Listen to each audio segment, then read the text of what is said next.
Alright, here we are. I just needed to save everything first, before if I should get interrupted again. So, continuation 3.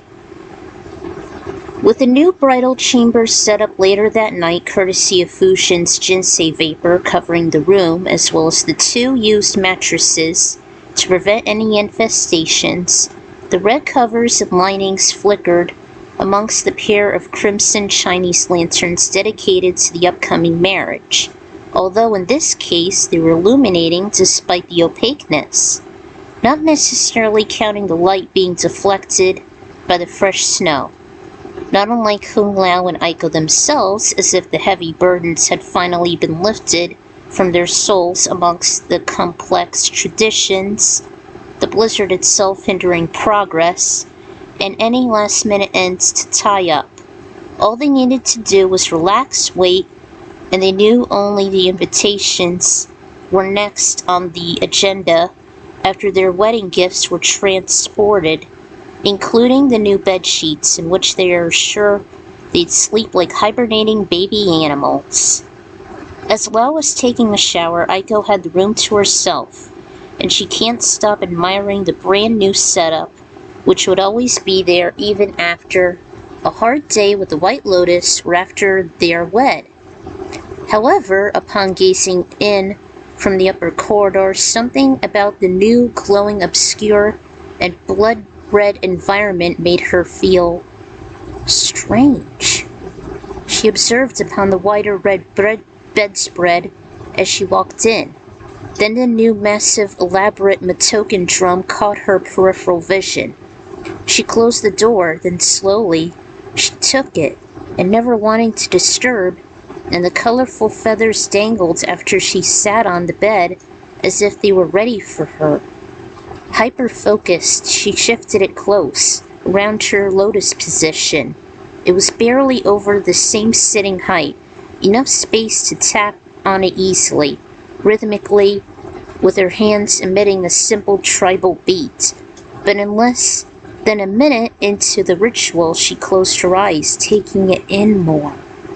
Aiko soon swooned and squirmed as she beat harder, her body loose like a snake's. Even the waist below began to throb and swell, absorbing the drum as if it had a sensuous heart. She was in a deep hypnosis, like her past experience with the Makiba. Her mind shut down, never caring for any observers overhearing, not even where Lao walked in, as the light shone in for a brief moment. In fact, he participated, as if the performance was affecting him too, as he made his sudden rapid beat. Aiko made out his face through the candlelight, and she became entranced, holding the sides, and let him lead as she just let herself go. She squirmed vertically, even leaned back momentarily. She shifted against it, feeling the intense vibrations. Using a subconscious trance he had from the Matoken tribe, Lao gained some exotic skills, and even he was getting deep. It felt they were in their own teepee, just them, getting aroused but distant from one another. Lao then followed her lead, and it was his mate's turn to guide him. He swooned as she encouraged him. She hardly saw him shift close, and she didn't mind his breathing getting husky. They'd never seen nor heard themselves relax like this, excepting partially in their shared incidences. She wondered if Lu and Katana would be affected the same way. They needed to unwind, to break the ice, to relieve the tension, and they knew from that one heart melt of Aiko's hypertension as Lao understood the Matoken's hold. Finally it was over as both became lucid and the beat stopped. They both took down the drum and put it off to their left bedside and took a few deep breaths. I couldn't help it. I was proud on how it looks in here. Then I just couldn't resist. I know. At least we weren't within each other.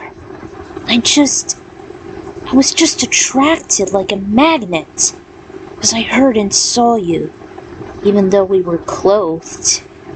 You were amazing. Likewise, tribal Kung Lao. They both smirked, and they each assumed that they had said hyper-focus and subconscious, sultry skill. Aiko declared she's no longer turned away, and Lao proudly accepted the same. He even wished if they'd impressed the Matoka and their youngest, fortunate one, maybe invite them, which reminded them they needed to arrange their invitations. She even wondered if this would be a new relaxing ritual for Lu and Katana, since they'd once explored the Mikiba and Matoka. They were surprised no one was there as Lao checked outside their territory. They shall look forward to doing this passionate performance again with a different rehearsal or two. The couple bowed down before the Edenian monarchs, Queen Sindel and King Gerard, who were both surprised to see them again in more benevolent circumstances. What brings you two lovebirds to Edenia? Aiko was generally too shy to address. We would like you to be invited to our wedding, Your Excellencies. It's a fortnight at China's Standard Time, Lao intervened. Who's saying that? We shall be honored to accompany you, Sir Lao and Lady Aiko. Our realm is a day ahead. It is at the Order of Light, I presume? Indeed, at the temple. Liu Kang, Katana, and Karo shall also be invited. And about us? Of course, Jade. And I'll offer the same to Asgarth, Taven, maybe Orin if he's willing. Kentaro! Kung Lao drew down his hat in protest, ready to strike. Fear not. Do not fret. Stand down, Shogun. He dropped his arms, let out a snort. Kentaro's back. I haven't used him since Final Combat. You'll see. We don't want any bloodshed. I suppose not all Shokan have changed their ways, Asgarth lamented. But you do wish to invite Shiva and Prince Goro? Goro? I guess. I mean, as long as they can, since they're like the ambassadors of Australia. I think Goro at least is applicable, Aiko. After all, he has made good graces with Kung Lao, he bowed. I wonder if Baraka and Melina should get involved, or even Li Mei, or Baraicho. There were some disgusted murmurs at the mention of the drunkard's name. Aiko didn't have a good first impression with his intoxicated encounter, even though he taught her, Lao and Nightwolf, of their few distinctive fighting styles, as well as evading the enemy to make time to strategize. And even spared Lao and Fusion from the Solnado, and participated valiantly in Armageddon. We'll think about it. We shall see if they'll be acceptable for the occasion. If we observe a drop of blood or a trace of inebriation, they'll be escorted and perhaps banned from the premises. Charade. Alright, the couple replied with low bows. Aiko stood up a finger. Oh, one other thing. Can we also have the Edenian Palace for our honeymoon? Of course, Sir Lao and Lady Aiko. And I'm greatly honored that Katana is your maid of honor. With my honored sister Kung Ling, of course. Sindel requested the Edenians would assist on making the RSVPs, even used the few of the knights for security personnel. It was a huge relief for the pair since the palace was made as a hasty haven during the expedition in Outworld to search for the Deadly Alliance, preps for the war against Onaga, even gathering recruits for the Coherence concert and the Battle of Armageddon, which really, they'd never had a chance. You must be wary on your choices, Lao and Aiko. You must be like Bruce Lee succumbing. You must not be like Bruce Lee succumbing to infidelity. Your honeymoon shall be free reign. There seems to be no principle against it, as you remain faithful and celibate. Urges do occur, but it depends on how you use them. I cannot stress enough, many mortals fall prey to their unhinged desires. Jerry Springer and Maury. Ugh, I'm sure it's still happening now.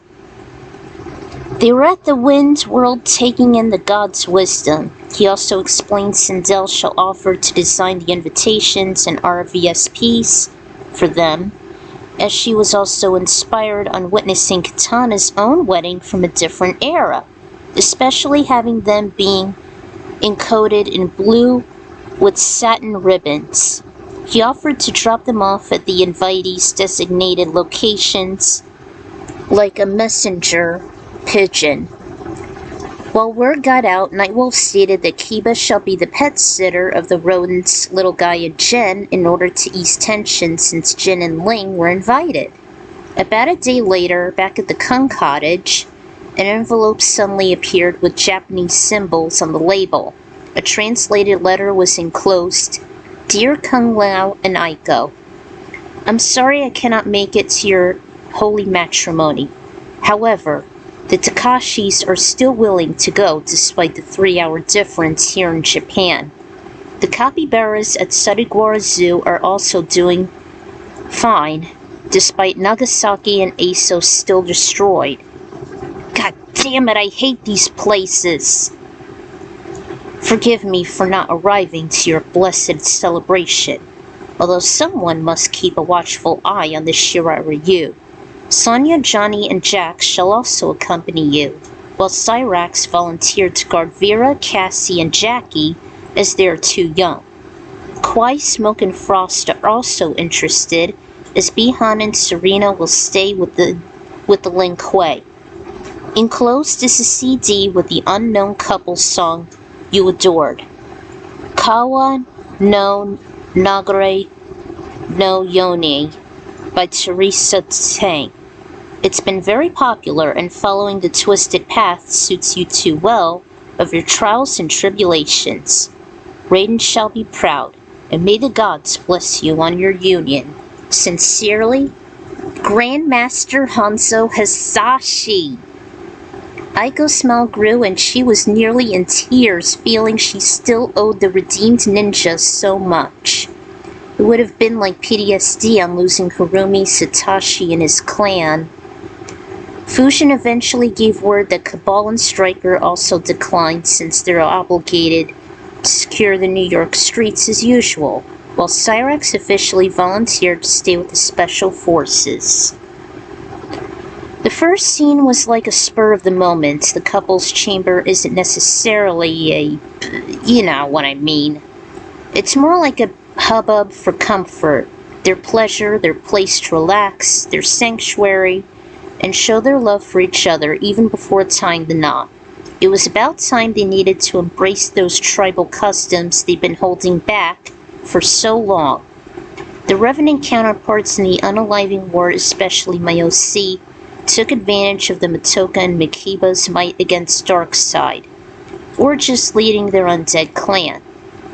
I wasn't sure what to do with some combatants like Cabal and Stryker or Cyrax, Hanzo and Bihan with Serena standing by. God damn it, not now. Even with Kiba, a wolf, for the wedding, someone needed to babysit the rodents and the toddlers. The invitations are out, and I figured the Edenian Palace would be the perfect place for a honeymoon. Heck, I even had random ideas in Edenia for Lutana, like the first ever tournament defending it from Khan's invasion, or bits and pieces on Lord Liu Kang recovering there, then settling down in their new era as done in my one-shot Contentment. I always feel Edenia has lost potential like Chronica, but better, as it's been swept under the rug since after Armageddon. Damn you, Woker Bros! It is vital to be vigilant and restrain yourself with your urges. Always use protection.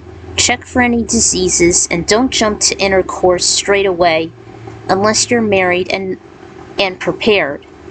Good thing the Shaolin have more sense than us, and I'm not religious, but even the Bible makes a good point with celibacy and abstinence.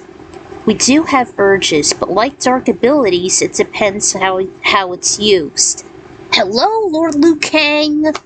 Awesome Cage Productions, take note of that! I keep saying that, I can't stress it enough. I know he's failed in the recent episode, but come on, there's still a chance for him. Seriously, you gotta see this. Hopefully sky levels won't be a burden and miss my anniversary too much, speaking of virtue. Which wasn't too bad, I got it done on time. So, until the next chapter, this is the Ekron Writers signing out. See you guys later.